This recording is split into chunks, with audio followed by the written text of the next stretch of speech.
আমরা যে মাংস খাচ্ছি ভুল করছি না তো? মাংস খাওয়া কি অপরাধ? মাংস খাওয়া কি পাপ? কিভাবে জানবো আমরা? জানতে হলে গরুড় পুরাণের যেতে হবে। ভিডিওটা ভালো লাগলে কমেন্টে করে জানাবেন। আর কমেন্ট করার জন্য সবাইকে রাধে রাধে। একদিন শ্রীকৃষ্ণ একটা গাছের নিচে বসে বাঁশি বাজাচ্ছিলেন। ঠিক তখনই একটা হরিণ দৌড়াতে দৌড়াতে এসে তার পেছনে লুকিয়ে পড়ে। হরিণটি ভয়ে কাঁপছিল। শ্রীকৃষ্ণ তখন তার মাথায় হাত বুলাতে বুলাতে জিজ্ঞাসা করে, তোমার কি হয়েছে? তুমি লুকাচ্ছ কেন? আর এইভাবে ভয়ে বা কেন কাঁপছ? তখন একটা শিকারী সেখানে উপস্থিত হয় এবং সে শ্রীকৃষ্ণকে বলে, এটি আমার শিকার, এর ওপর শুধু আমার অধিকার আছে, তাই একে আমার হাতে তুলে দিন।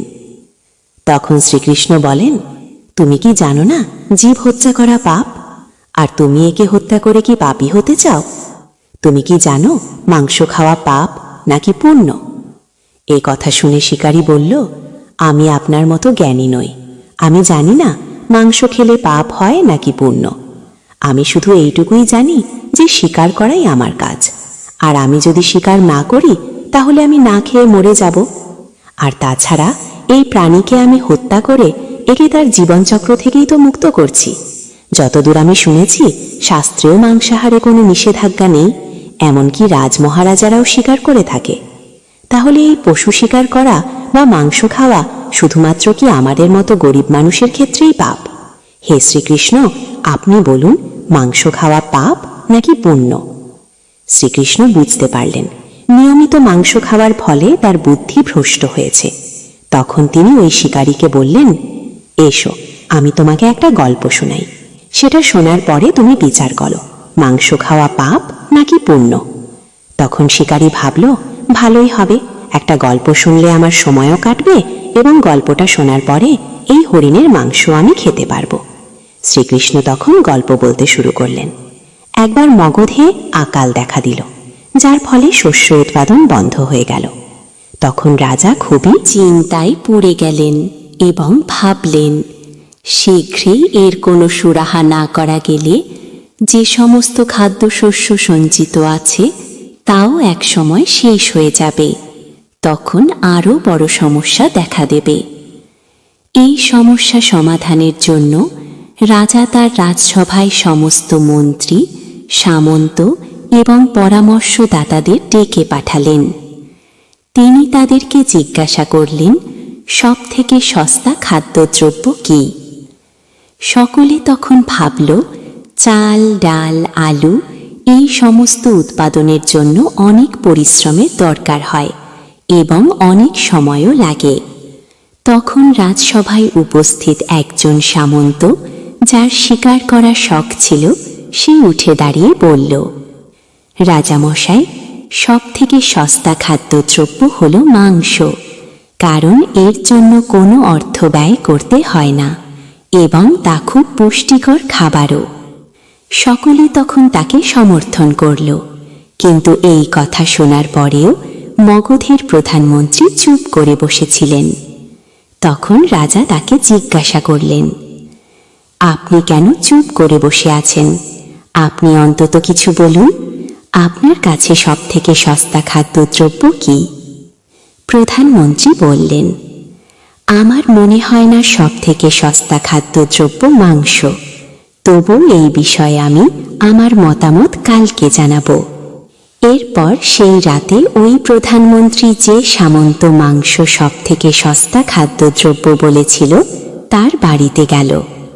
তাকে দেখে ওই সামন্ত ভয় পেয়ে গেল এবং আসন্ন কোনো বিপদের আশঙ্কা করতে লাগল। তখন প্রধানমন্ত্রী তাকে বললেন, আজ সন্ধেবেলা মহারাজা খুব অসুস্থ হয়ে পড়েছে। রাজবৈদ্য বলেছে যে কোনো শক্তিশালী ব্যক্তির মাংস পাওয়া গেলে তবেই রাজা সুস্থ হতে পারবেন। আপনি যত টাকা চান আপনাকে তা দেওয়া হবে। আপনাকে 1 লাখ স্বর্ণ মুদ্রা দেওয়া হবে।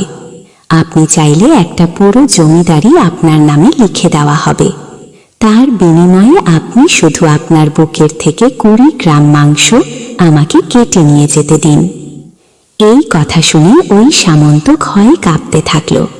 সে ভাবল যে যদি প্রাণী না থাকে তাহলে স্বর্ণমুদ্রা বা জমিদারি নিয়ে সে কি করবে।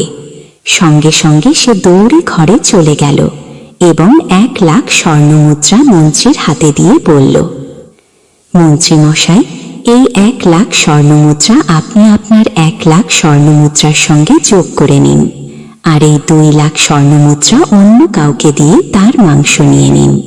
আপনি আমাকে এখন যেতে দিন। প্রধানমন্ত্রী বললেন, সামন্ত মশাই, আপনি শারীরিক দিক থেকে খুবই বলবান। তাছাড়া আপনার উচ্চতা, চেহারা রাজার সঙ্গে অনেকটা মিলে যায়। তাই রাজবৈদ্য বলেছে যে আপনার মাংসই রাজাকে সুস্থ করতে পারে। তাই আমি আপনাকে আমার প্রধানমন্ত্রীর পদও দিয়ে দেব। দরকার হলে আমি আপনার সেবক হয়ে থাকব, কিন্তু আপনি আপনার হৃদয়ের মাংস আমাকে নিয়ে যেতে দিন। তখন ওই সামন্ত তাড়াতাড়ি নিজের পোশাক ও জুতো পরে নিয়ে মন্ত্রীকে বলল, আমার যদি প্রাণী না থাকে তাহলে আমি প্রধানমন্ত্রীর পদ কিংবা রাজার পদ পেয়েই বা কি করব? আপনি বরং আমাকে যেতে দিন। এই বলে সে লাফ দিয়ে ঘোড়ায় উঠে গেল। কিন্তু প্রধানমন্ত্রী ঘোড়ার দড়ি টেনে ধরে বলল, আপনার কোথাও পালানো দরকার নেই। আপনি বরং আপনি নিজের ঘরে চলে যান। আমি অন্য কোথাও গিয়ে দেখি যে মাংস পাওয়া যায় কিনা। এই বলে প্রধানমন্ত্রী সেখান থেকে চলে গেল। এরপর প্রধানমন্ত্রী অন্যান্য সামন্তদের বাড়ি গেল এবং সকলের কাছেই মাংস চাইল, কিন্তু কেউই তা দিতে রাজি হল না। তার বিনিময়ে তারা সকলেই 1,00,000 থেকে 5,00,000 পর্যন্ত স্বর্ণমুদ্রা প্রধানমন্ত্রীকে প্রদান করল। এইভাবে প্রধানমন্ত্রী প্রায় 1 কোটি মুদ্রা পর্যন্ত পেয়ে গেলেন। এরপর তিনি নিজের মহলে ফিরে গেলেন। পরের দিন সকাল সকাল তিনি রাজসভায় চলে গেলেন। সেখানে অন্যান্য সামন্তরা উপস্থিত ছিলেন। তারা সবাই উদ্গ্রীব ছিলেন রাজার শরীর কেমন আছে তা জানার জন্য, কিন্তু কেউই কাউকে গত রাতের কথা কিছু বলে উঠতে পারছিল না। এর কিছুক্ষণ পরে রাজা আসলেন এবং নিজের রাজসিংহাসনে বসে পড়লেন। সমস্ত মন্ত্রী ও সামন্তরা দেখল যে রাজা তো একদমই সুস্থ আছে, তার তো কিছুই হয়নি।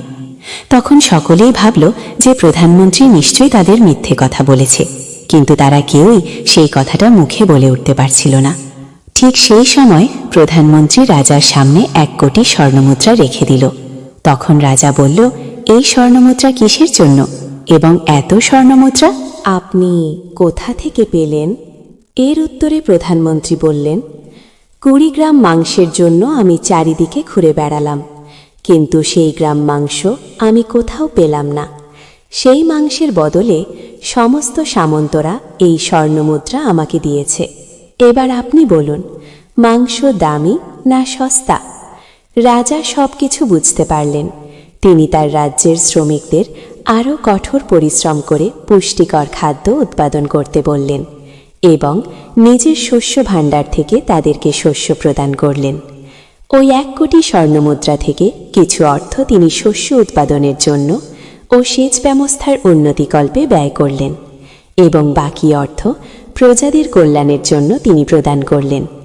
কিছুকালের মধ্যেই খুব ভালো শস্য উৎপাদিত হল, প্রজারা পুষ্টিকর খাদ্য পেল। এর কিছুদিনের মধ্যেই আবহাওয়ার পরিবর্তন ঘটল।